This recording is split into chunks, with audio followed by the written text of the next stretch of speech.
WhatsApp guys, Pranay है from tackle from behind. और आज की वीडियो में हम बात करने वाले हैं one of the most awaited topics of India playing in the Olympics 2024। Like Indian football team क्या 2024 ओलंपिक्स खेल सकती है? तो इसका आंसर है शायद हाँ। बट मैं बात कर रहा हूँ मेंस टीम की नहीं, बल्कि वुमेन्स टीम की, जो कि ऑलमोस्ट अगर अगले 2 राउंड क्वालिफाई कर लेती है तो हमारा पूरा पूरा चांस है अगले साल पेरिस ओलंपिक्स में खेलने का। और इसके ड्रॉज भी निकाले गए हैं जस्ट कुछ ही दिनों पहले, जहां पर India is placed on group C.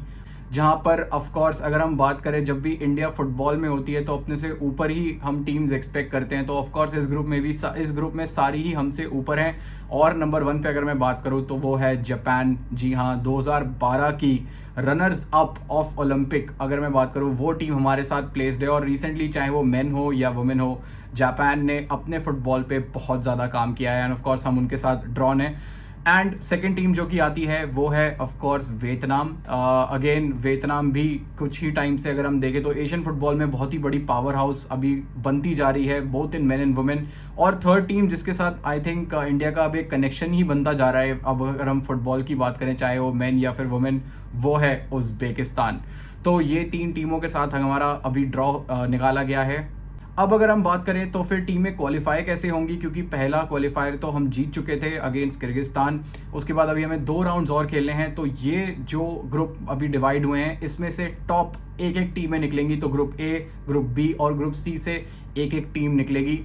And इसके अलावा एक और टीम निकलेगी जिसका भी गोल डिफरेंस या फिर जिसने भी हाईएस्ट फिनिश करा है out of the all the 3 groups में, जो भी सेकंड बेस्ट फिनिश जिसने करा है वो टीम आगे क्वालिफाई करेगी। तो apart from winning all the game, थोड़ा सा यहाँ पे लक फैक्टर भी यहाँ पे आता है कि जो भी सेकंड टीम होगी उसके पास भी एक चांस होगा कि आगे वो क्वालिफाई कर पाए। एंड उसके बाद जो राउंड 3 होगा उसमें क्या होगा कि जो भी टॉप 4 टीमें हैं, मतलब 1 2 3 जो भी फर्स्ट फिनिश हुई हैं एंड द फोर्थ टीम, ये दोनों आपस में खेलेंगी। एंड इनके जो एक एक विनर्स होंगे वो ultimately will get the ticket to Paris.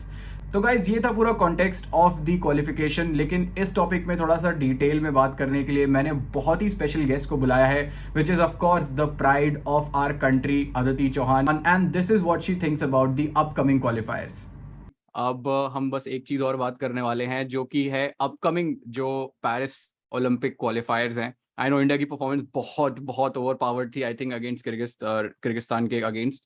But अभी ग्रुप के ड्रॉज आए हैं एंड ड्रॉ लुक्स, मतलब इंडियन फुटबॉल टीम चाहे मेन हो या वुमेन हो, किसी जब भी ऐसे बड़े क्वालिफिकेशंस में जाती है क्वालिफायर्स खेल के, तो ऑब्वियसली जितनी टीम हम फेस करते हैं उनकी रैंक हमसे ज्यादा ही होती है। बट जो ग्रुप है काफी स्ट्रांग है। एंड जो टीम जिसकी मैं बात करने वाला हूँ ऑफ कोर्स जापान की, जो जापान। कि ड्रॉ हुई है। तो मतलब आप क्वालिफायर्स के ग्रुप ड्रॉस तो देख ही रहे होगे, तो व्हाट वाज योर रिएक्शन की जब इंडियन टीम ड्रॉ हुई, आई थिंक वियतनाम जापान या के साथ ड्रॉ हुई, तो आपका या रिएक्शन क्या था? हाँ, वियतनाम, उज्बेकिस्तान, जापान है हमारे ग्रुप में in the second round. Obviously Japan को देख के थोड़ा सा लगता है कि yes, it's going to be a very very competitive match. But then if you look back, जो जो जो गैप है ना, जो वुमेन्स फुटबॉल की कंट्रीज के बीच में जो गैप है, I think that over these years and what I have been watching is वो छोटा होता जा रहा है। Wow. Yeah, when I look back, world cup का देख लो, चाहे आप एशियन कप का देख लो, जब जापान वर्ल्ड कप के लिए क्वालिफाई हुई थी, उन्होंने यूएस के अगेंस्ट खेला था। Correct. And they just come out of the, when they were struck with tsunami and disaster that they faced, उसके बाद how they came together, how they grouped together with a singular belief, with a singular motivation, and then went on to beat a team like USA, which are the dominant force of women's football in the या world. या So if that can happen, we've seen कि football में रोज कुछ ना कुछ, या sports में in fact कुछ भी हो सकता है on that day. If you're too truly committed, if you truly believe, and you work as a team ultimately. So we still have a long way to go for that second, and I wish that, I really hope that I can recover and be a मैं part of उसी the पे team. आने वाला था कि will but Aditi Chauhan but I be do back in feel that that time? I hope. I mean, we'll try. I'll try my best. But anyways. But I just feel that we just have to stay positive. We just have to work with that mindset कि कोई जैसे मैंने पहले भी बोला, Brazil के against भी ऐसा यही माइंडसेट था कि अब आगे कोई भी आ जाए, सामने कोई भी आ जाए, हम we have to go with the mindset that we can beat anyone who we face.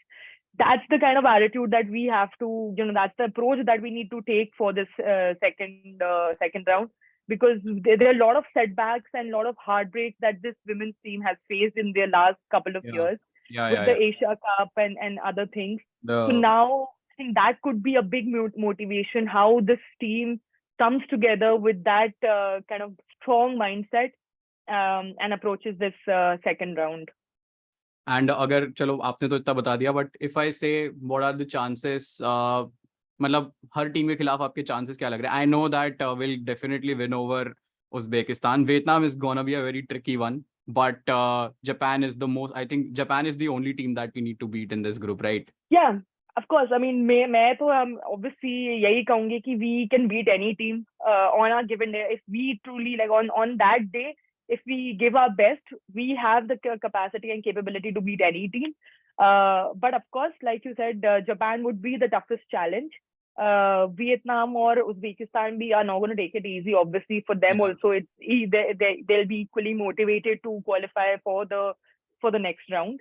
But like I said, the gap between India and Uzbekistan and Vietnam is comparatively very low, lesser than maybe when you compare it to Japan. So all of these will be tough challenges, but I truly believe that if we give our best on the day, we can beat any team. So guys, ये थी Aditi Chauhan, and this is what she all has to say about the upcoming qualifiers, उनका reaction on the draw. I hope जाने से पहले आप subscribe button जरूर hit करेंगे, and also video को लाइक करना मत भूलेगा ऐसे ही डेली कंटेंट के लिए. Until next time, this is me Pranay signing out, and I will see you in the very next tackle from behind video. Bye bye.